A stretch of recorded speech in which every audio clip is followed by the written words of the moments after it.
Calder Boone pressed the last shriveled stalk flat under his boot heel. The sound it made wasn't a crack so much as a tired sigh, brittle and small in the emptiness of the field. Sunburned rows of dead wheat leaned in every direction, nothing but pale heads and hollow husks where there should have been gold heavy enough to bend the stalks.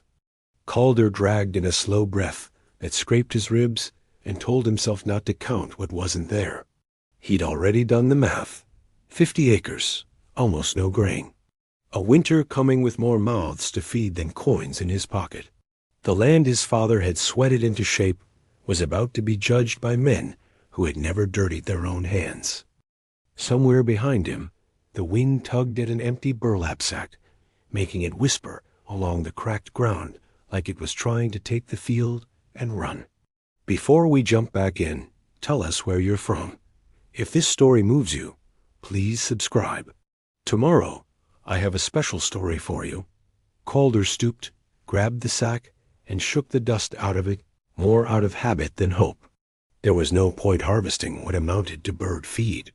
He needed real grain to keep his cattle through winter, seed to put in the ground come spring, and anything to bring into town to hold the bank off a little longer. Worthless, he muttered, though he wasn't sure if he meant the wheat, the soil, or his own foolish belief that this year would be different.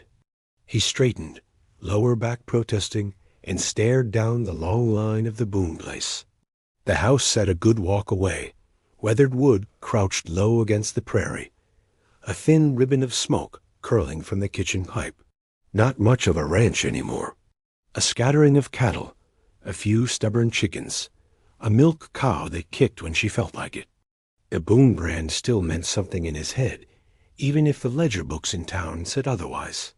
He could picture the ledger clear, as if it were burned into his eyelids. Columns of numbers marching down the page, the red ink circling what he owed. Feed, taxes, the last payment on the note his father had signed just before the fever took him. Calder had been 20 then, raw and grieving, trying to pretend he knew how to be the man everyone looked to. 5 years later, the pretending was wearing thin. A high whistle cut across the quiet. Calder turned to see his youngest brother, Hank, galloping down the rutted track from the house on the sway-backed bay mare they shared. The boy's hat was too big, his boots too small, and the grin on his face didn't fit any part of Calder's day. Cal. Hank hauled the mare to a stop at the edge of the dead field. Dust billowed up around horse and boy. Ma says you gotta come in. Fella rode out from town. Calder's stomach nodded. From the bank? Hank shrugged, still catching his breath. White shirt, tie strangling him, shoes so shiny he near blinded me. Smells like paper and worry. I'd say that's a bank man. Of course it was. Calder tied the limp sack to his belt and swung himself up behind Hank without asking. The Maori snorted, but took the extra weight. He put a steadying hand on his brother's shoulder. Ride easy, he said.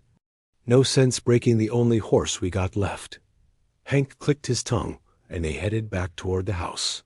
The dead wheat fell away behind them like a bad idea he didn't have the luxury of forgetting.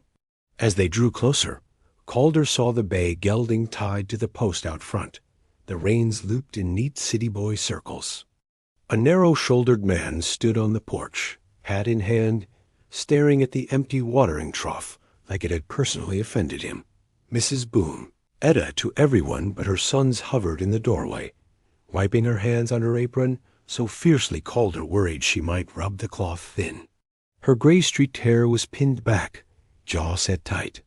Mr. Boone, the stranger called as Calder swung down from the horse. His voice had the flat, polished tone of someone used to being listened to. Calder corrected automatically. The name Mr. Boone still felt like it belonged to his father, a man who could via stared down drought in the bank in the same afternoon and not flinched.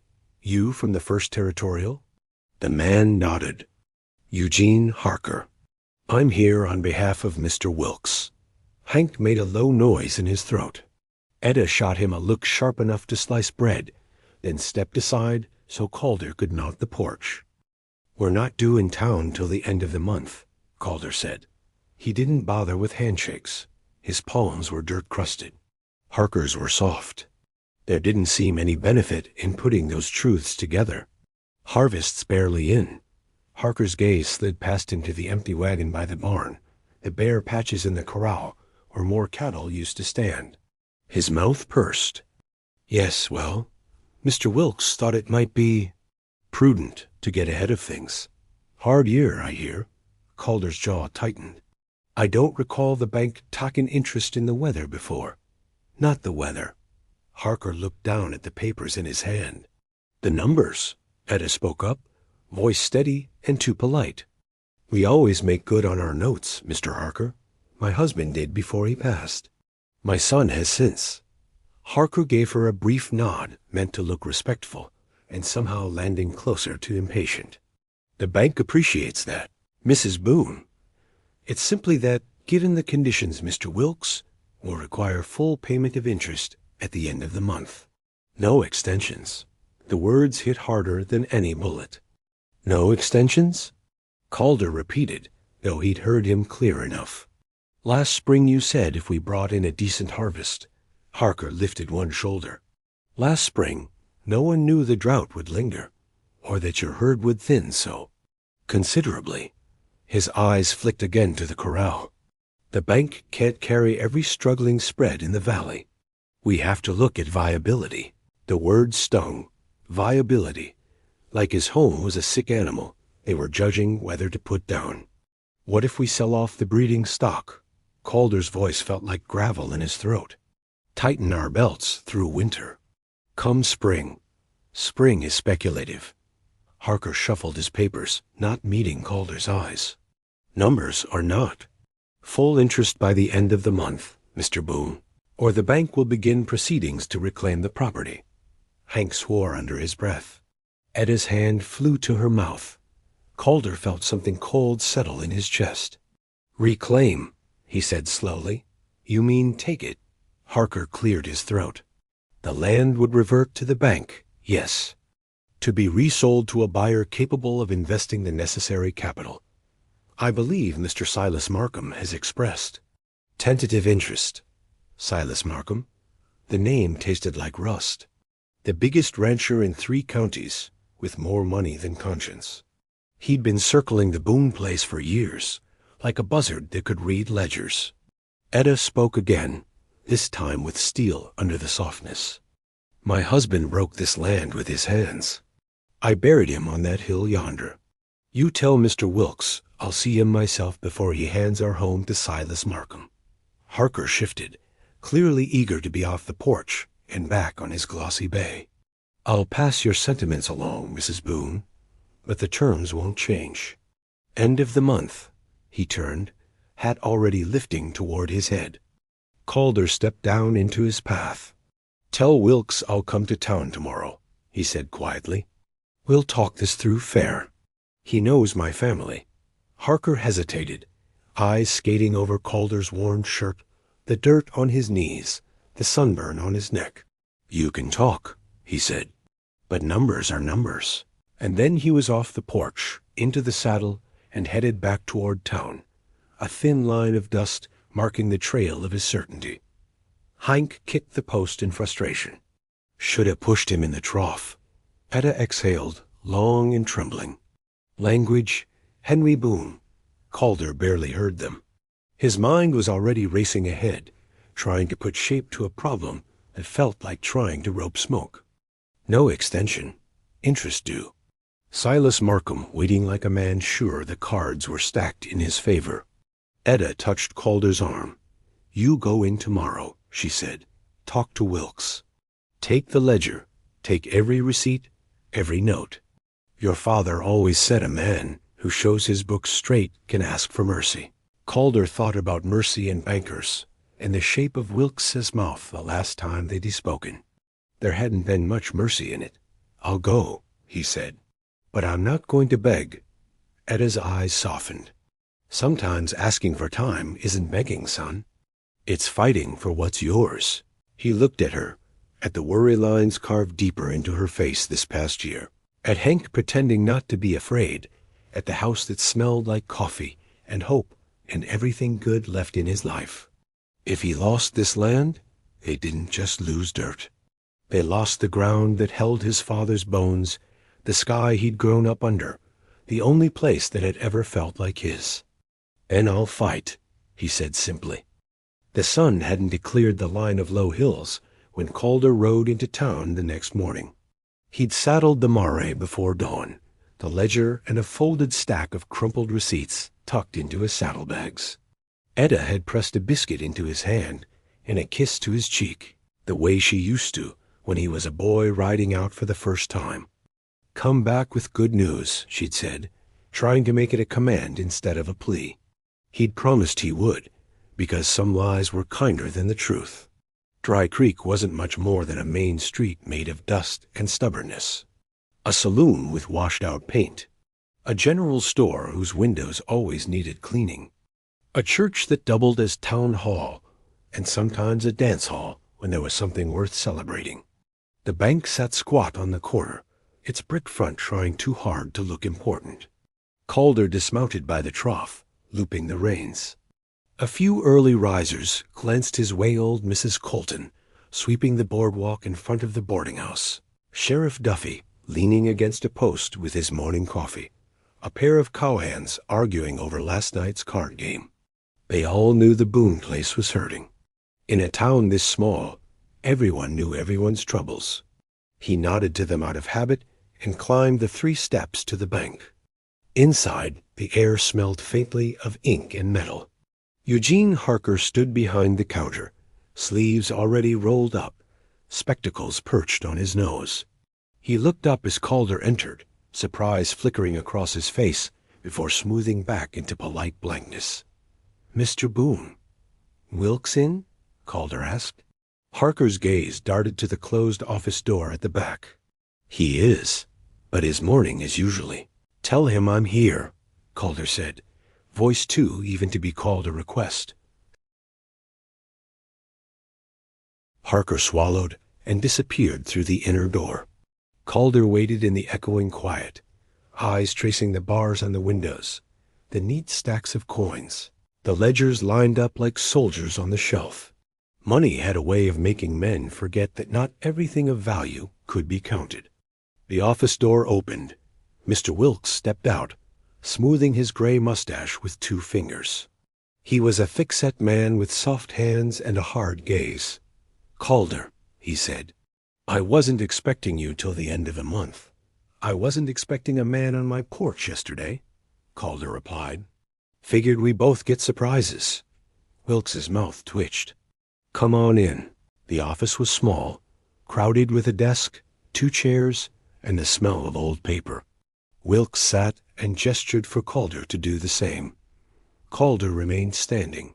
He laid the ledger on the desk, open to the page that had kept him up nights. "You know this place, Wilkes. You lent my father the money to put another well in, remember?" Wilkes glanced down. "I do. We've never missed a payment." "Not once. We're short this year. I won't pretend otherwise. But if you give us 1 season, just 1, to get back on our feet." Calder heard his own voice start to roughen and forced it steady. "I'll sell off half the herd if I have to. I'll take work driven other men's cattle. I'll pay what I owe. I just need time." Wilkes laced his fingers, leaning back in his chair. "This isn't personal, son. It's mighty personal from where I'm standing." The banker sighed. "The droughts hit near everyone. You're not the only one a skin for leniency. The bank has to decide which spreads can recover and which." He let the sentence trail off. "Which you're willing to cut loose," Calder finished. Wilkes didn't deny it. "Your herd's small. Your land's not as rich as Narcom's to begin with. We've extended you more than once already." "Because we made good on it," Calder said. "Every time. Because this family doesn't run. Sometimes quittin' isn't running," Wilkes said quietly. "Sometimes it's recognizing you rebeat before you lose everything you've got left." Calder thought of his father's grave, of the ridge he rode as a boy, feeling 10 feet tall because his daddy's land ran from one end of the valley to the other in his imagination. Of Etta's hands kneading bread, of Hank's laughter, of the cabin door that had been his first threshold. "I'm not beat," he said. Wilkes's eyes softened, just a fraction. "I wish that was enough." He slid a paper across the desk. Calder stared down at it without really seeing the words. "End of the month," Wilkes said. "Full interest. If you manage that, we'll talk about restructuring the note. And if I don't, then the bank reclaims the property. It'll go to auction." "Not straight to Markham?" Calder asked, bitterness slipping through. Wilkes hesitated a heartbeat too long. "The bank will entertain all reasonable offers," which was another way of saying Markham's pockets were deep, and Wilkes knew which side kept his shoes polished. Calder closed the ledger, slowly, as if slamming it would only make things more final. "Then we're done here," he said. "I'll pay you, Wilkes, one way or another." He turned and walked out before Wilkes could answer. Outside, the light seemed too bright. Calder blinked hard and stepped off the boardwalk, not trusting his legs to follow any path that led straight home just yet. If he rode back now with nothing but the same bad news, Etta would paste on a brave smile, and Hank would pretend not to be scared, and the weight of their hope might crush him before the bank ever got the chance. He needed a minute, just one. His boots took him down the street, past the general store, where barrels of flour and beans sat lined up like soldiers trying to look plentiful. A small knot of people had gathered near the side door, voices low but heated. "That's robbery, and you know it, Morley," a woman's voice snapped, sharp enough to cut through the murmur. Calder turned his head. A woman in a black dress stood facing Ezra Morley, owner of Dry Creek General Mercantile. Her sleeves were rolled to the forearms, brown hair braided and pinned at the nape of her neck in a way that said she didn't much care what fashion decreed. There was a mourner's band around her arm, the cloth faded like it had been worn a long while. A burlap sack sat at her feet, the top tied tight with twine. "I'm offering you fair market for plain wheat," Morley protested, hands raised, eyes flicking nervously to the men watching. "It ain't my fault your late husband thought his seed was spun gold." The woman's jaw clenched, but her gray eyes stayed steady. "Thomas didn't think anything. He proved it. He spent 10 years breeding those kernels, season after season, until he had a strain that stood when the others fell. You saw our fields last year. Everyone did." Calder's chest tightened. He remembered those fields tall and full when everyone else's looked like his did now. Thomas Harlow's wheat had been the talk of 3 counties. "Widow Harlow," someone murmured nearby, confirming what Calder had half guessed. Naomi Harlow, Thomas's widow. She'd come out from back east with her husband a dozen years ago, had 2 seasons of decent crops, and then watched him work himself damn near to death, coaxing miracles from ground that didn't want to cooperate. When his heart gave out last winter, men at the saloon had shaken their heads over the loss of his genius. Few had talked about the woman who'd been left to manage everything he'd built. Calder had seen her at a distance in town at church, at the Grange meetings, but never up close. She looked smaller now than he remembered, but there was nothing small in the way she stood. "I'm not paying miracle prices for a sack of maybe," Morley said. "Not when every farmer from here to the next territory is crying poor. Folks can't afford to gamble on your husband's experiments." "It's not a gamble," Naomi shot back. "You can plant a handful and see for yourself." Morley shook his head. "By the time we grew a test plot, winter'd be sittin' on our doorstep. I need seed I can sell now." A smooth voice drifted over the murmur. "I'll take it." The crowd shifted as a tall man stepped forward, hat tipped back just enough to show the easy confidence in his smile. Silas Markham. His long coat was cut from good cloth, his boots shined, his gun belt worn in all the right places to say he wasn't just money. A few of his riders lounged behind him, hands resting casual on their holsters like a promise. Naomi's expression barely flickered, but Calder saw her shoulders tense. "All of it?" Morley asked, relief flooding his face.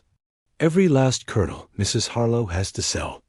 Silas's gaze slid to the burlap sack, like a man considering a prize horse. "At a fair price, of course." Naomi's chin lifted. "Your definition of fair and mine don't always match, Mr. Markham." Silas's smile didn't quite reach his eyes. "Now, that hurts. You think I'd cheat a grieving widow in front of half the town?"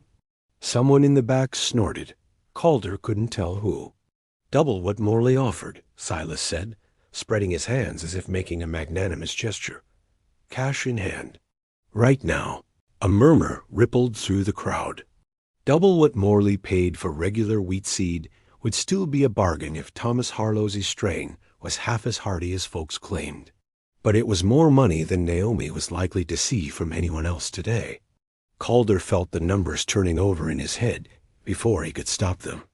That sack, maybe there were more like it back at her place, could mean the difference between debts called in and another year to breathe. For her. For him. For every small farmer who couldn't keep up with men like Silas. If Markham bought the seed, he'd control it, plant it on his own sprawling spreads, use it to grow stronger while the rest of them withered. And once he proved its worth, he'd sell it back to the valley at a price only men like him could afford. Naomi seemed to be thinking the same thing. Her hand rested lightly on the sack, fingers tightening on the rough fabric. "Why?" she asked. "You've never been interested in Thomas's work before." Silas shrugged. "Easy. Times change. Drought makes a man consider new possibilities." He glanced around. "Unless one of you boys wants to outbid me?" Calder's mouth went dry. He could feel the weight of his nearly empty pockets, the thinness of his wallet. He had enough cash to buy a little feed, maybe a sack of beans. Not enough to compete with Markham's easy generosity. He should walk away. He had his own troubles. Let Naomi take the money and save what she could of her place. It wasn't his business if Markham grew more powerful. But the thought of that seed, Thomas Harlow's life's work, disappearing into Markham's granaries, made his gut twist. Before he realized he was going to speak, his voice cut through the tense quiet. "I'll bid." Heads snapped his way. Naomi's eyes widened, surprise flickering into something sharper. Silas turned, slow, like a cat noticing a mouse with an unexpected amount of backbone. "Boom," Silas drawled. "Didn't see you there." Calder stepped forward, wishing his boots didn't squeak so much on Morley's boards. "You see everything, Markham." "Just only what you figure matters." A few of the cowhands chuckled under their breath. Silas's smile cooled. "You planning to buy Mrs. Harlow's seed on credit?" "I hear the bank's not as generous as it used to be." Heat crawled up Calder's neck, but he held Silas's gaze. "I've got cash. Some anyway. Not enough to win, but enough to make this a fight instead of a surrender." Naomi looked between them, eyes narrowed slightly, as if measuring the cost of letting two men's pride play tug-of-war with her future. "How much?" she asked Calder. He swallowed. The number he had in mind would wipe out the small bit of money he'd set aside for winter flour.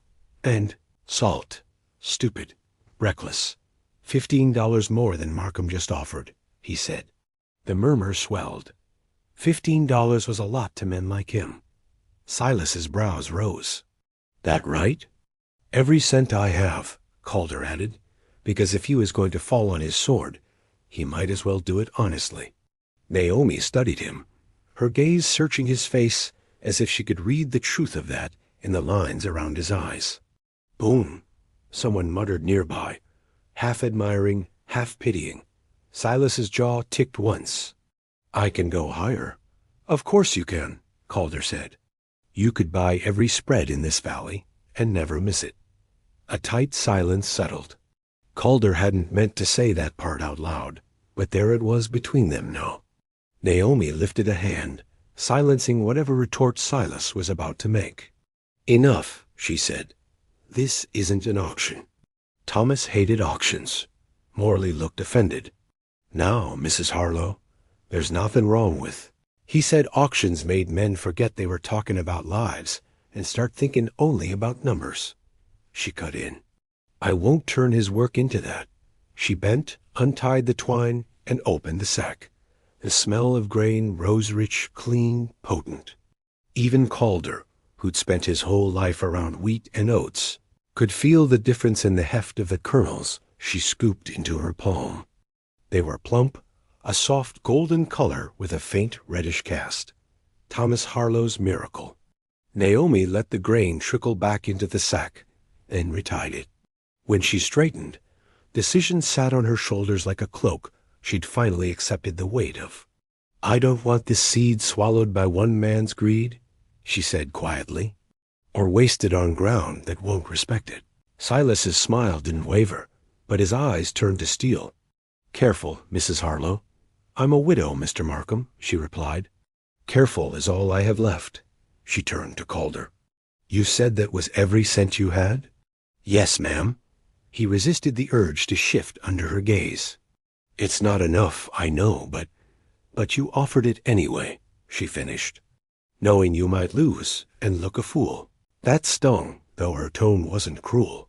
He shrugged. Seemed wrong to let him take it without at least trying to stop it. Something flickered in her expression pane. Maybe, or recognition. Do you have room to plant? Calder blinked. What? Land, she said patiently. Good land. Not bottom of a ravine or a rock pile. Something that might give this seed a fair chance. I've got 50 acres that used to grow fine wheat, he said slowly. This year? He gestured helplessly. You've seen it. I saw what you planted, she corrected. Not what the ground can do. Silas stepped closer, annoyance edging his charm. Mrs. Harlow, we had a deal on the table. No, she said. You had an offer on the table. I never agreed. His jaw tightened. You think Boone here can do more for you than I can? He's 2 bad months away from losing his daddy's land. I could pay off your debts with what I carry in my coat, and then you'd own my husband's work, body and soul, Naomi said. You'd plant it where you wanted, sell it to who you pleased, and when men like Boone came begging for a handful, you'd name any price you liked. Silas didn't bother denying it. Calder felt all eyes on him and wished he had something better than desperation to offer. I can't pay you what he can, he said, forcing the words out through the tightening in his chest. I won't pretend otherwise.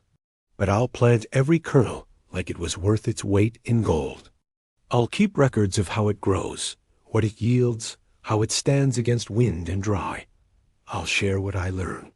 And when I have enough, I'll set aside seed for others in the valley before I sell a single sack to a big spread. He hadn't planned that last part. It simply came as if Thomas Harlow's ghost had leaned over his shoulder and whispered a better way in his ear. Naomi stared at him for a long beat. The town held its breath. Then she did something that shocked everyone more than anything she might have said. She picked up the sack, walked past Silas, and pressed it into Calder's hands. He instinctively closed his fingers around the rough fabric, feeling the heavy promise inside. I'm not selling you my husband's seed, she said. I'm sharing it. The words dropped into the dust like stones into a still pond. Calder's throat went dry. Mrs. Harlow, I can't. You can, she said, eyes steady on his. On terms we'll all discuss someplace that I sent to watched by half the town and haunted by the smell of stale molasses. She flicked a glance at Morley's doorway. Morley bristled. My molasses is fine, I'll have you know. Silas's voice cut through the brief ripple of uneasy laughter. This is foolishness. The charm was gone now, stripped away to something harder. You're throwing away security for sentiment. Naomi turned to him. Security for who? For you, he said. I could clear your debts before sundown, set you up comfortable for life. And in return? She asked softly. He smiled, thin. Just a sack of grain, Mrs. Harlow. She lifted her chin. I buried my husband with calluses on his hands. He gave this valley something that might keep their children from starving the next time the sky forgets to rain. I won't trade that for a soft chair and a full pantry. Silas's jaw flexed. You think Boone can protect you from the bank? From men like me? She glanced at Calder, then back. I think he'll try. He'll fail, Silas said simply. Maybe, she allowed. But failure with honor is worth more to me than success built on taking and taking. Calder felt like someone had lit a lantern in the hollow place behind his ribs. It was too soon to call it hope, but it was something that glowed in the darkness anyway. Mrs. Harlow, he began, but she held up a hand. Naomi, she said, if we're about to gamble what's left of our lives together, you can use my name. His heart skipped. Naomi. Silas watched the exchange, something calculating settling over his features. This isn't over, he said quietly. You both know that. Naomi's mouth curved, not quite a smile. I'd be disappointed if it were. She turned and stepped down off the boardwalk, moving with the kind of composure Calder had seen in men walking into gunfights they didn't start but intended to finish. Come on, Boone, she called over her shoulder. You and I have some terms to set before the whole town decides for you. Calder hesitated only long enough to shift the sack to his shoulder. He could feel Silas's gaze burning holes between his shoulder blades as he followed her down the street. He had just accepted a gift he couldn't repay on a promise he hadn't fully formed, with a man like Silas Markham now taking a personal interest in whether he stood or fell. For the first time since Harker had stepped onto his porch, Calder felt something other than helpless fury. He felt the prickle of a fight he hadn't known he'd been waiting his whole life to start. They ended up at the church, not out of piety, but because its yard offered shade and a bench that wasn't attached to Morley's front wall. Naomi sat, smoothing her skirt, and watched Calder set the sack carefully at his feet as if it were a sleeping child. Thomas would have liked you, she said without preamble. Calder blinked. He barely knew me. He knew your father, she replied. That was enough for him. Claimed Boone men were stubborn as mules and twice as loyal. Calder huffed a small, surprised laugh. Sounds like my pa. She folded her hands in her lap. Up close, Calder could see the fine lines at the corners of her eyes, the faint scatter of freckles across her nose. She didn't look fragile. She looked like someone the world had tried to break and failed. I meant what I said, she began, about sharing. I don't want to sell Thomas's legacy outright. Money disappears. Seed, planted right, multiplies. He nodded slowly. So what are you a skin? A partnership, she said. Of a sort. He waited. I have more seed, she continued. Enough to plant maybe 100 acres, if we're careful. I don't have 100 acres. You've got, what, 40? He asked, trying to remember. 30, she corrected. And half of that's too rocky for wheat. He whistled under his breath. Thomas worked miracles on 30 acres. He did, she said softly. But miracles still need somewhere to put down roots. She lifted her gaze to his. You have land. Not the best, but good if it's treated right. You have hands that know how to work it. I have seed and notes pages and pages of Thomas's observations. What weather did to his strain. How deep to plant. When to water. When not to. Which plants to save for seed and which to grind for flour. She gave a small, humorless smile. I told him he'd spent more time writing about his wheat than he ever spent writing to me. Calder heard the ache under the attempt at a joke. He loved you, he said quietly. She looked away, toward the hills. He loved his work. Sometimes that was the same thing. Sometimes it wasn't. She drew in a breath and let it out slowly. Point is, I can't do this alone. Not at the scale that matters. And I don't want to hand it to a man like Silas, who'll hoard it. Calder felt the truth of that settle in his bones. So we plant on my land, we plant on ours, she corrected. Yours and mine. Together. The word together sat between them like something fragile and dangerous. I'm not looking for a husband, Mr. Boone, she added quickly, reading the panic that must have flickered across his face. You can unclench your jaw.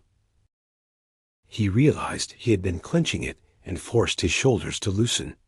Was I that obvious? A little. Her mouth twitched. I'm talking about work. Paper. A contract that says we share the risk and the reward.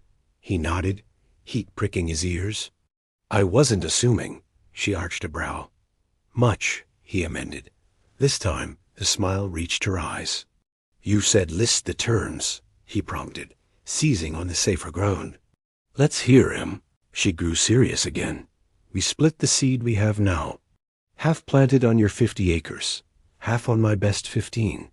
We followed Thomas's notes to the letter. No cutting corners because it's easier or faster. I don't cut corners on the land, he said, a touch offended. I'm glad, she replied. Then this will suit us both. She ticked the next point off on her fingers. We keep meticulous records of every field.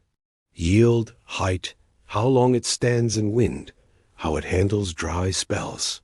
We don't to plant all of it the first year. Always keep a portion back in case the worst happens. Calder nodded. It was sound practice.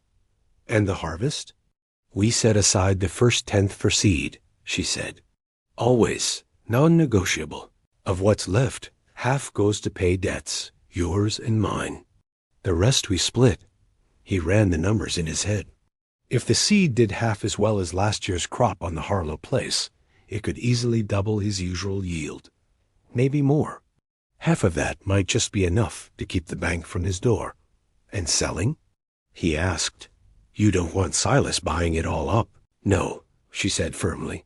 We set a cap. No one ranch gets more than a certain share, no matter how big their pockets. We prioritize small spreads, men who'd go under otherwise. We price it fair, but not so cheap they think it's worthless. You've thought this through, he said, impressed despite himself. I've had long nights, she answered. It's either think or stare at the walls, listening to the clock remind me my husband has heart I send to beating anymore. He swallowed against the lump that rose at the simple way she said it. And if the crop fails? He asked, needing to say the dark possibility out loud. Then we start again, she said, with what we kept back. Or we admit Thomas was wrong, and I finally sell what's left to Markham and let him chase ghosts. She looked him in the eye. But I don't believe Thomas was wrong. Neither do I, Calder said. They sat in silence for a moment, listening to the distant clatter of a wagon on Main Street, the faint creak of the church sign in the breeze. Why me? He asked eventually. You could have chosen anyone. Men with more land, more money, less trouble. Her gaze softened. Thomas trusted your father. Said he was a man who knew the difference between soil and dirt. I watched you from afar these last few years. You work hard. You don't gamble at the saloon. You bring your ma to church, even when you look like you'd rather be anywhere else. He felt heat crawl up his neck again. Town's not exactly subtle, is it? Not in the least, she agreed. And today, you stood up to Silas Markham with an empty wallet. That counts for something in my book. He huffed a quiet laugh. Mostly it counts as stupidity. Stupidity and courage wear the same boots some days, she said. I'm betting yours lean more toward courage. He looked at the sack at his feet, then back at her. You understand what this means, right? If we do this, we're putting ourselves in Markham's sights. He doesn't like being told no. I learned a long time ago, she said, that some men's dislike is a weather you can't afford to plan your life around.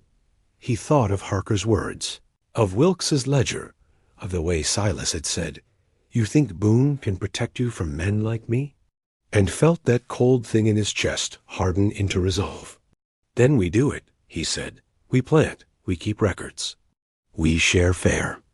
We make sure this doesn't end up in one man's granary. Naomi nodded once, sharp and decisive. Good. I'll draw up papers. You allow your two? He asked, half teasing. She shrugged. I lived with a man who read contracts the way other men read dime novels, Some of it stuck. He smiled despite himself. She rose, smoothing her dress. "Come by my place tomorrow. We'll go through Thomas's notes and decide which fields to start with." "I'll be there," he said. "Don't be late," she added. "First lesson of working with me. My time is not a puddle for other people to stomp through." He chuckled. "Yes, ma'am. Naomi," she reminded him. Yes, Naomi. For a moment, something like warmth flickered between them, unexpected and fragile. Then a shadow fell across the churchyard. Calder looked up to see Silas Markham leaning against the fence, arms crossed, that easy smile back in place like it had never left. "Touchin' little scene," Silas drawled. "Partnerin' up over seeds and sentiment." Naomi's spine stiffened. "Is there a reason you're lurking around the Lord's house, Mr. Markham?" Silas tipped his hat an inch. "Just talkin' in the view. Hearing two respectable folks talk about underminin' a perfectly legal business arrangement." "There was no arrangement," Naomi said. "Only an offer I declined. That's one way to describe it," he replied. "Another is sayin' you just passed up the only easy road you had left." Calder stepped between him and Naomi without quite meaning to. "We're not asking your opinion on our choices." Silas's gaze slid to Calder, amusement flickering. "Our, is it? You move fast, Boone." Calder felt Naomi still behind him and didn't step aside. Silas sighed, as if bored. "I don't have time to teach you politics today, so I'll put it plain. The bank's looking for reasons to tighten its hold on this valley. Men like you make easy examples." Calder's jaw clenched. "You threatenin' me, Markham?" "Consider it a warning." Silas's eyes cooled. "You start distributing that seed in a way that undercuts my interests, you're not just playing farmer anymore. You're step-in into a game you don't understand." Naomi's hand brushed Calder's sleeve, a brief, grounding touch. "Games need players," she said. "We've been pieces long enough." Silas's smile thinned. "Have it your way." He pushed off the fence and straightened his coat. "Enjoy your little partnership. I'll all enjoy seeing how long it lasts once the bank comes knocking and the first storm hits." He tipped his hat again, mock courteous, and sauntered off, whistling a tuneless melody that made Calder's teeth ache. They watched him go until he turned the corner by the saloon. Naomi exhaled. "Well, that's ominous." Calder flexed his hands, forcing the tension out of his shoulders. "He just likes to hear himself talk." "Men like him often do," she agreed. "Doesn't mean they can't make good on their threats." Calder turned to her. "If you want to back out," she cut him off with a look. "If I wanted to back out, I wouldn't have handed you that sack." He nodded, throat tight. "Tomorrow," she said again, as if anchoring them both to something solid. "My place. We'll start with Thomas's notes on soil depth." "I'll be there," he repeated. She picked up her reticule, adjusted the band on her arm, and walked away without looking back. Calder stooped, lifted the sack once more, and hefted Thomas Harlow's legacy onto his shoulder. The weight of it settled into his muscles, into his bones. He had no idea, as he stepped out of the churchyard and back onto Main Street, that this would be the last easy moment he'd have for a long time. He only knew that, for the first time since the crops died, he was walking towards something that felt more like a beginning than an ending. Behind him, unseen, a figure slipped out of the shadow of the church's side door, eyes tracking the sack on his shoulder with a hunger that had nothing to do with bread. This story took us a long time. If you like it, subscribe. Now, back to the story. Calder shifted the weight of the seed sack and felt the hairs on his neck rise. Someone was behind him. He didn't hear much, just the soft drag of a boot on packed earth. But years of living far from help had taught him to listen to small sounds. He turned, hand tightening on the burlap. Jeb Crowley stood 10 paces away, hat low, thumbs hooked in his belt like he was admiring the church instead of the sack on Calder's shoulder. "Didn't mean to spook you," Jeb drawled. "Door on the side of the church swings quiet. Easy to step out without making a fuss." Calder let his breath ease out slow. Easier to listen where you're not invited, you mean? Jeb's smile showed a chipped tooth. Man prays better when he knows what his neighbors are up to. His gaze dropped back to the sack. That Harlow seed? Doesn't matter what's in it, Calder said. It's not yours. Jeb's eyes flicked up again, lazy sliding over Calder's face. Silas figures it should have been. He was reaching for his pocket. You walked off with the prize. Naomi made a choice, Calder replied. Man like Silas ought to understand deals fall through. Sure, Jeb said. He understands. He just doesn't like it. The air between them tightened. Jeb took a step closer, close enough Calder caught the tong of sweat and stale tobacco. Boss sent a message, he said softly. He don't enjoy being made a fool of. Next time you want to pick a fight, Boone, pick one you can finish. Calder shifted his stance, turning his body so the sack was behind his shoulder. Your boss has something to say to me. He knows where my porch is. I don't do business through men who hide in church shadows. Jeb's jaw twitched. His fingers brushed the butt of his gun, then drifted away again. They both knew Duffy wouldn't look kindly on shots fired in broad daylight. You're carrying more than you can hold, Jeb said. Banknote, dead fields, widow's hope. Heavy load for one man. Good thing I'm stubborn, Calder answered. Jeb's eyes hardened for just a heartbeat. Storm's coming, Boone, he said. Men like you and Widow Harlow don't know how to bend. Storms snap what won't bend. Maybe this time the storm hits the men who think they own the sky, Calder shot back. Jeb's mouth curled, not quite laughter. We'll see. He tipped his hat and sauntered away down Main Street, whistle tuneless and thin. Calder watched him until he vanished past the saloon doors. The sack on his shoulder suddenly felt twice as heavy. He turned toward the livery. Heavy or not, the seed was going home. Etta Boone stared at the open sack on the kitchen table, like it might sprout right there on the wood. You brought Harlow's seed here? She murmured.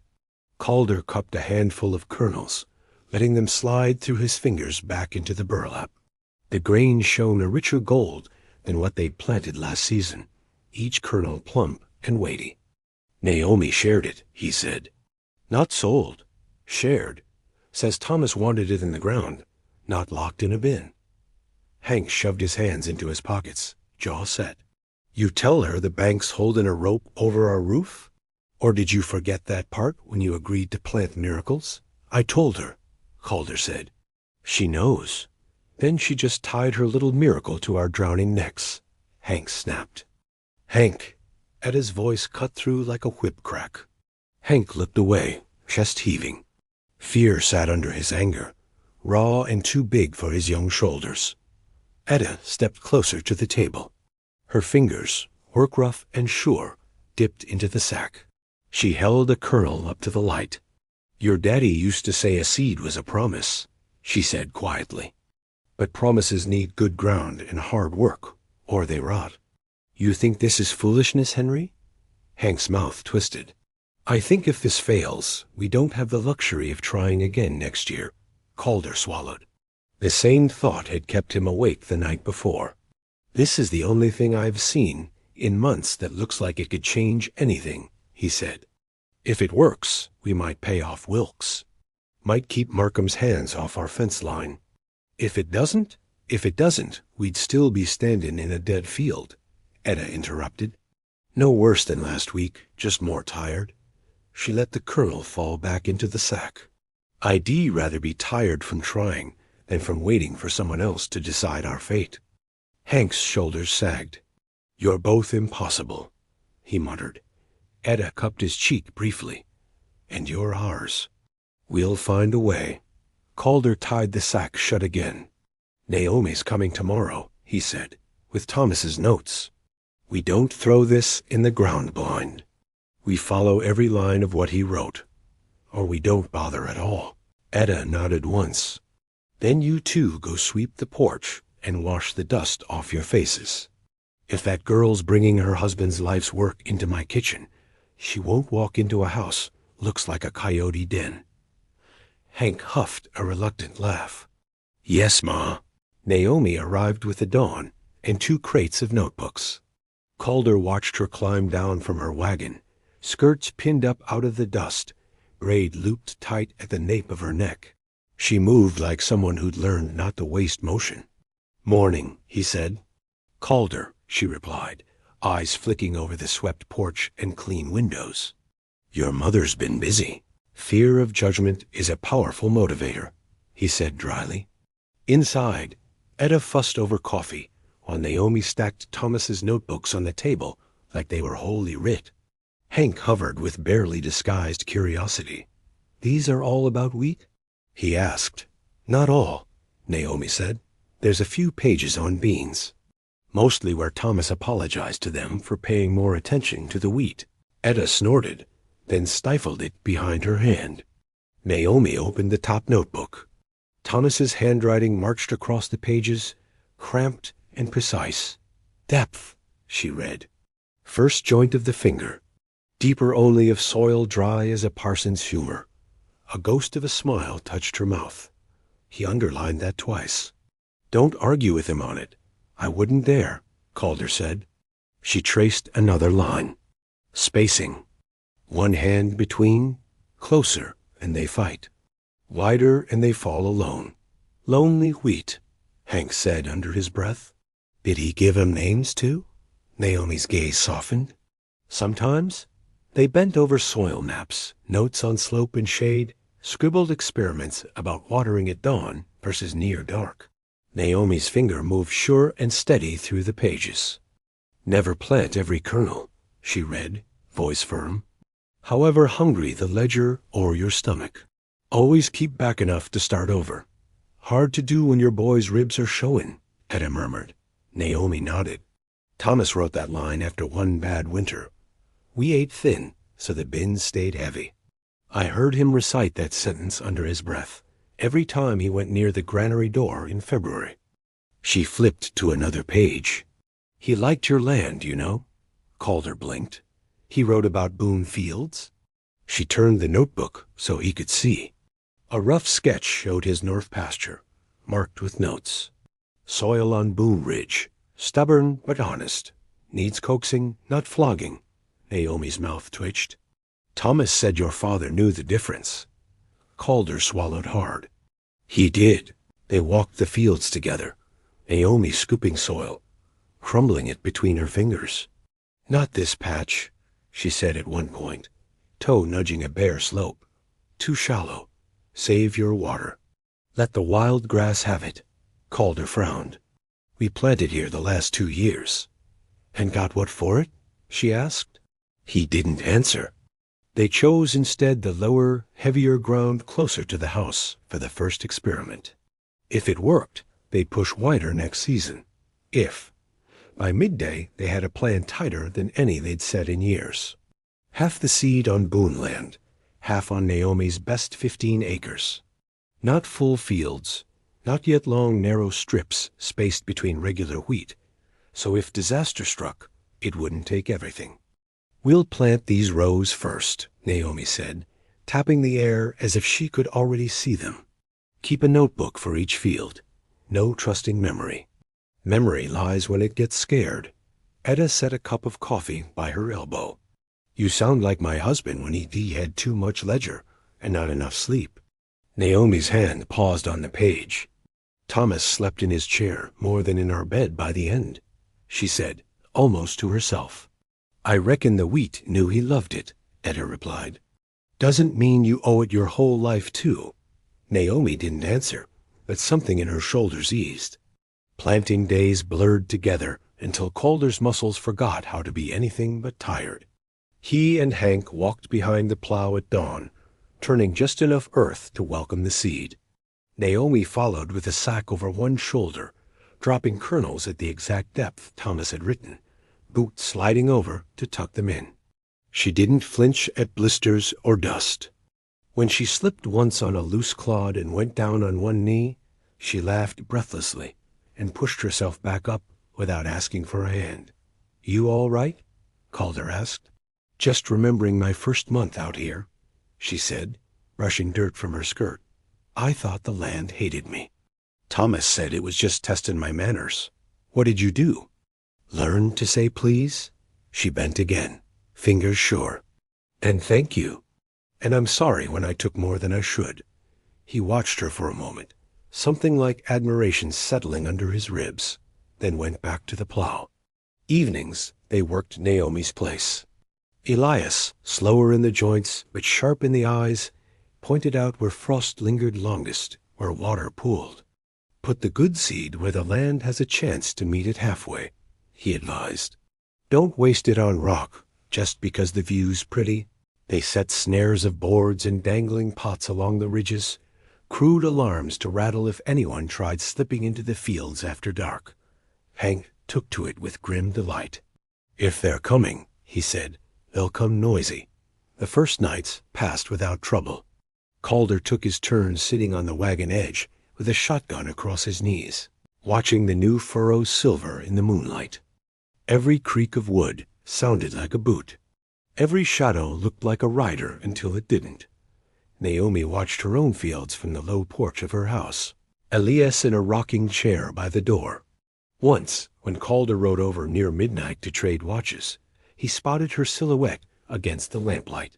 You don't trust the traps? He asked. I don't trust men who want what isn't theirs, she answered. Boards and pots won't change that. He couldn't argue. At first, the field stayed bare. Days stretched hot and flat. Calder found himself walking the rows in the morning, squatting to press his fingers into the soil. Looking for news? Naomi asked, appearing at his side one dawn. Feels wrong to walk away and not know what's happening under there, he said. She crouched too, palm flat on the cool dirt. Thomas used to talk to his fields, she said quietly. Told them what he hoped they'd be. Bread, porridge, seed for their children. He said if he didn't tell them, they might forget why they were trying. Calder huffed a soft breath. Sounds like faith. Or foolishness, she said. Sometimes they wore the same coat in our house. What would you tell him now? She hesitated. Then she leaned closer and whispered, Grow, please. 3 days later, Hank nearly tripped over the first blade. He yelped so loud Etta thought he'd put a foot through the well cover. By the time Calder and Naomi reached him, he was pointing, wild-eyed, at the tiniest scrap of green pushing through the brown. There, Naomi breathed. Calder crouched beside her. The shoot trembled in the breeze, fragile as a promise. He felt his chest crack open around it. More followed. Here and there at first, then in scattered clusters, then in lines. Naomi counted, marking Thomas's notebooks with neat, small numbers. How many shoots per row? Where the soil had been a touch lighter, a touch heavier. How long since the last watering? It wasn't a miracle in a day. It was a slow, stubborn insistence. Looks like it wants to live, Elias said, shading his eyes. Let's help it, Naomi answered. The news reached the bank before the wheat reached a man's ankle. Wilkes came in a carriage that rattled more than it should have, bringing dust from town onto Boone land. He stood at the fence, watching the faint green lines sway. Word travels fast, Calder said, walking up beside him. In a valley this small, it doesn't have far to go, Wilkes replied. Naomi joined them, tucking a loose strand of hair back under her hat. Wilkes nodded to her, then cleared his throat. Looks healthy, he said, given the weather. It's not the weather I'm worried about, Naomi answered. Wilkes's gaze flickered to the ridge, where the faint cut of riders' trails scarred the rock. The bank doesn't condone sabotage, he said stiffly. Does the bank condone selling my son's note to the man most likely to order it? Etta asked from the porch. Wilkes flinched. Mrs. Boone. You what? She pressed. Had no choice? You always got a choice. Sometimes you just don't like the cost of the right one. Wilkes's mouth tightened. I'm here as a courtesy, he said. To remind you the end of the month is approaching. The note comes due. We remember, Calder said. We're not likely to forget. If you can make a significant payment, Wilkes offered. Markham might be willing to extend terms. He's a businessman. He responds to numbers. Naomi snorted softly. He responds to power. Wilkes looked uneasy. You're playing a dangerous game, he said. Both of you. No, Naomi answered. We're farming. He's the one treating wheat like a gun. Wilkes had no answer for that. He climbed back into his carriage and left in a fog of dust, his hat pulled low as if he could hide from his own choices. They found the first strip of crushed wheat a week before the payment was due. Hank's shout jerked Calder awake before dawn. By the time Calder reached the south fence, the sky was just pale enough to show damage. A clean path of destruction ran along the edge of the field. Young stalks lay bent, snapped, ground into damp soil under the unmistakable stamp of boot heels. It wasn't random.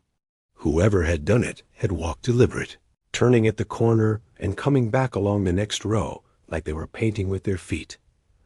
Etta pressed a fist to her mouth. "Oh, Lord," she whispered. Naomi arrived not long after, braid half fallen, eyes sharp even with sleep still clinging to the corners. She knelt at the damage, fingers hovering just above the broken stalks. They knew exactly where to step, she said. Tracks came from the ridge, Hank said. 2, maybe 3 men.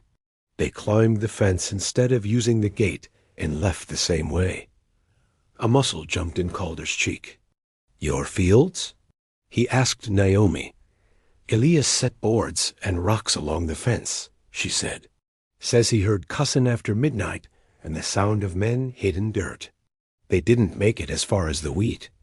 Should have done the same here," Hank muttered. "We will now," Calder said. "We replant this strip. We rig traps along this side, too. Anything they kick will shout." Naomi's hand brushed his. "We kept back seed for this," she reminded him. "Thomas planned for spite along with Hale. Sheriff Duffy came out when they sent word." He walked the line, squinting at Prince. "Nothing I can hold in court," he said finally. "Boots look like every other pair from here to the next county. Horse tracks up on the rock could belong to any of a dozen riders. But you know who sent them," Naomi said. "I know who benefits," Duffy replied.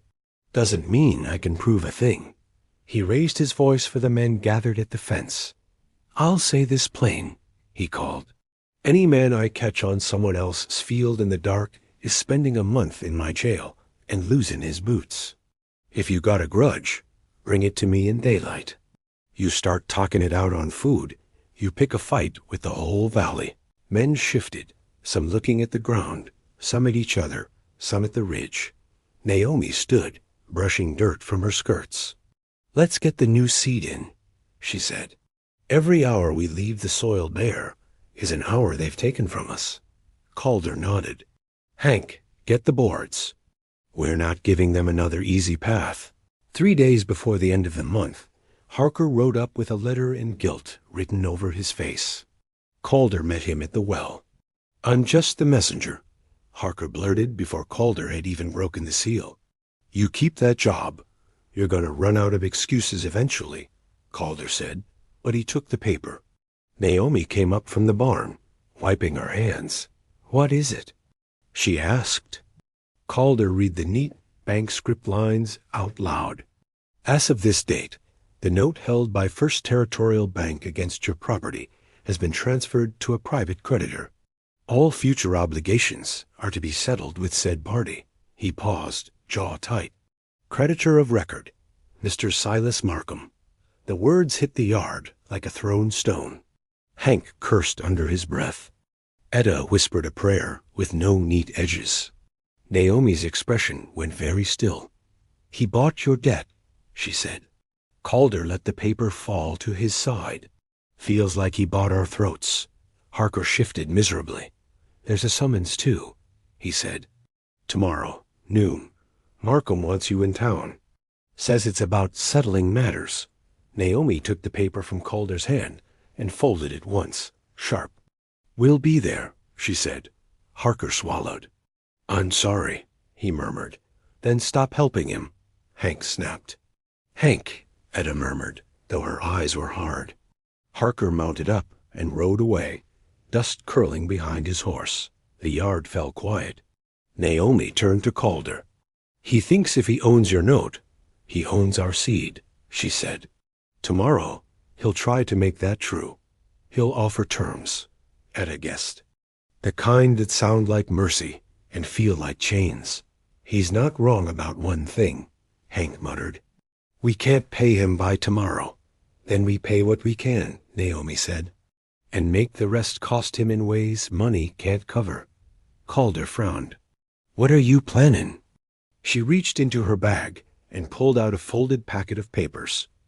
"I filed partnership contracts yesterday," she said. "County clerk stamped 'em. Thomas's strain is joint property now.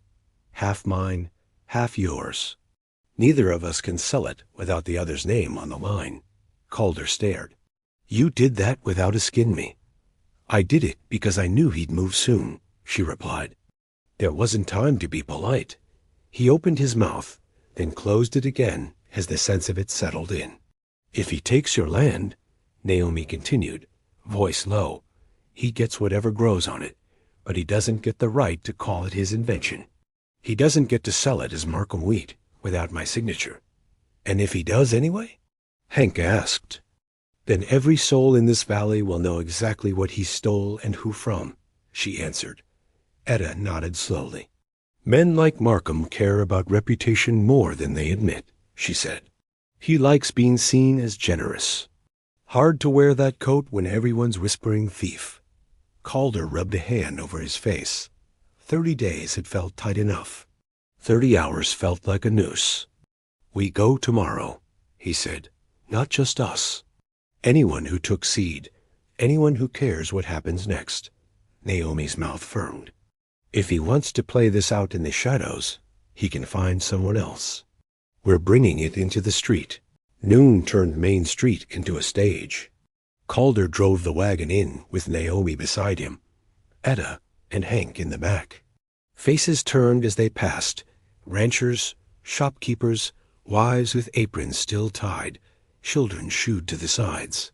Sheriff Duffy stood on the boardwalk in front of the bank, hat pushed back, jaw set. Harker hovered near the door, looking like he wished he could melt into the bricks. Silas Markham stepped out as the bell in the church tower hit 12. He looked every inch the man he believed himself to be, coat dark and perfect, boots polished, hat tipped at just the angle that said he owned more than land. "Boone," he said. "Markham," Calder replied. "And Mrs. Harlow," Silas added, eyes flicking to Naomi. She met his gaze without dipping hers. "You sent for us." "We're here." Silas smiled, broad enough for the crowd. "Funny thing about notes," he said, voice carrying. "They travel. A bank's an expensive middleman. I figured, why not keep things neighborly? Buying a man's debt so you can squeeze him yourself, as into what I call neighborly," Etta said from the wagon. Silas ignored her. "You owe more than you can pay," he said to Calder. "That's simple fact. Interest due, principal sagging right behind it. Land's worth less than the ink on the paper some years." "Then why'd you want it?" Hank muttered. "Because I understand potential," Silas said. "This valley's a thirsty mule right now. You put the right harness on it, you can make it work for you." Naomi's lips thinned. "So this is about the seed, among other things," Silas said pleasantly. "Here's my offer, Boone. Simple. You give me the Harlow strain." "All of it? What's in your bins? What's in your fields? What's on your partner's shelves? You sign over the rights in full. In return, I erase your debt. Clean slate. Your ma keeps her house. Your brother keeps his saddle. You keep farmin' on regular wheat and sleep easy knowin' the bank ain't see circlin'." Murmurs rolled through the watching crowd. It was so clean on the surface. So neat. Safety in exchange for surrender. Calder's throat tightened. It would save them. It would also hand the valley's future to the man least suited to hold it. Naomi didn't give him time to drown in the choice. "No," she said. Silas's gaze snapped to her. I wasn't to skin you, widow.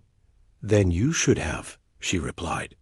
Half of that strain is mine by marriage and by work, the other half by contract. You don't get to buy it like a side of beef. Silas's eyes narrowed. Contract? Naomi reached into her satchel and pulled out the folded papers. Filed with the county clerk yesterday, she said. Partnership between me and Calder Boone. Joint ownership of all Harlow wheat. Neither party may sell or license without the other's written consent. She opened the top sheet and read a line so the closest men could hear. A buzz started at the edges as the information rolled outward. Legal paper don't grow crops, Silas said. No, Naomi agreed. But it decides whose name goes on the sacks. Sheriff Duffy stepped forward a little. She's right, he said. You can take his land if the courts say so, Markham, but you can't pass that strain off as your invention without her signature. Any man buying from you will know exactly who you stepped over to get it. Silas's look could have scorched the dust under Duffy's boots. Stay out of this. Can't, Duffy said mildly. Town elected me to keep things fair. Hard to do that if I plug my ears. Silas turned back to Calder, dropping his voice, though enough people were close enough to catch every word. You're standin' on a cliff, he said. I just stretched out a hand. You slap it away, you drag your family down with you. For what? Pride? Some noble notion that a valley full of men who let your fields burn will suddenly rally around your seed? Calder looked at Etta, at Hank, at Naomi. Etta's chin lifted. She didn't say take the offer. She didn't say refuse it. She just met his eyes and let him see she'd stand where he chose. Hank's jaw was clenched so tight his teeth might crack. Naomi's gaze was steady and fierce. They're already rallying, Calder said. You just don't like that it's not around you. Silas's smile died. I'm not selling, Calder said, voice rough but clear. Not my land, not her husband's work, not the only chance these small spreads have of outlasting a bad sky. You want my home. You walk through due process like everyone else. 30 days, hearings, all of it. You don't get to yank it out from under us in the street because your ego feels bruised. A low murmur of approval rippled outward. Silas's hands curled at his sides. You can't pay what you owe in 30 days, he said. You know that. Maybe I can't, Calder answered, but I can plant. I can harvest. I can sell stock and work my hands bloody trying. And while I'm doing that, I can make damn sure everyone here knows exactly what you tried to buy. Naomi stepped in, voice rising. You all heard his offer, she called to the street. He wants to own the one seed strain that stands when the rest of your fields fall. He wants to decide who gets it and who doesn't. You let him take it. Next drought I'll have to come knocking on his door and pay whatever price he names. At what you want? Men shifted. Some shook their heads. A few spat in the dust. Silas's shoulders stiffened. You're stirring up trouble, he said. I'm telling the truth, she answered. If that feels like trouble, maybe you should ask why. Sheriff Duffy cleared his throat. Far as the law goes, he said slowly, Markham's got a legal note and Boone's got legal time. 30 days' notice. That's what the statute says. You get your papers in order, Markham. You follow the process. Anything faster, I'll see you in front of a judge myself. Silas stared at him. Fury banked cold. Fine, he said at last. 30 days. I'll even put it in writin'. But understand me, Boone. He stepped closer, lowering his voice to a knife-edge whisper. I don't lose. If you think some stubborn wheat and a widow's paper shield are enough to stop me, you don't understand who you're dealing with. Calder didn't flinch. Then maybe it's time you learned who you're dealing with, he said. Men and women who are real tired of being told their lives are yours to buy. Silas's mouth flattened. He turned, coat snapping, and stalked back into the bank. The door slammed behind him hard enough to rattle the glass. For a moment, Main Street was very quiet. Then the sound rushed back, boots scuffing, voices rising, someone clapping Calder on the back, another squeezing Naomi's arm in quick, grateful thanks. "You turned down a clean slate for us," a rancher named McHenry said hoarsely. "All so he couldn't chain the rest of us." "I won't forget that." "Don't thank us yet," Naomi replied. "We bought time, not victory. Sometimes time is victory," Etta said. Sheriff Duffy tipped his hat. "You got 30 days, he said. "Make 'em loud." On the ride home, no one talked much. Etta held the bank's notice in her lap, fingers smoothing the crease again and again. Hank stared at the horizon like he could scare 30 bushels out of it with will alone.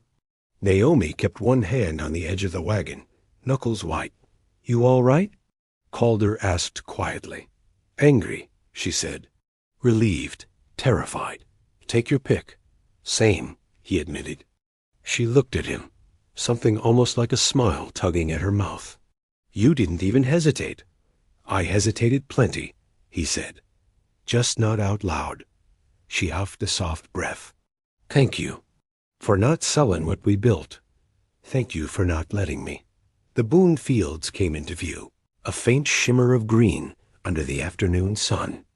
The Harlow wheat was a shade darker than the regular rose, blades broader, standing straighter in the wind. Hank whistled low. "Look at Em," he said. "You'd never know someone tried to stomp him flat last week." "They remember," Naomi said. "Plants remember being hurt. Sometimes they grow stronger around the wound." Calder pulled the wagon to a stop by the fence. He climbed down, walked to the edge of the field, and rested his hand lightly against a stalk. It was already up to his knee. "Grow," he murmured. "Fast as you can." The wheat whispered, leaves brushing together. Naomi joined him, her shoulder almost touching his. 30 days, she said. "Less, once you take weather and timing into account. We'll sell off the last of the steers," Calder said. I'll ride to neighboring towns with promises of next year's seed at fair prices. Maybe some of them will gamble with us. They'll be watching Markham too," Naomi said. "See which way he leans before they lay money down. Then we give them something else to watch," Hank said from behind them. "Fields that don't fall. Folks who don't roll over." Etta smiled faintly. "My boys and their causes," she said. "At least this time, the cause might put bread on the table." Calder squeezed the stalk gently and stepped back. He didn't see the figure on the far ridge lower a spyglass and spit into the dust before wheeling his horse around. He didn't hear the oath carried off on the wind. All he felt was the old land under his boots and the thin, fierce line of hope running through him like wire. 30 days. 30 days to turn green to gold, debt to leverage, fear to something that looked like a future. 2 more great stories are next. Don't miss them. Subscribe and turn on notifications.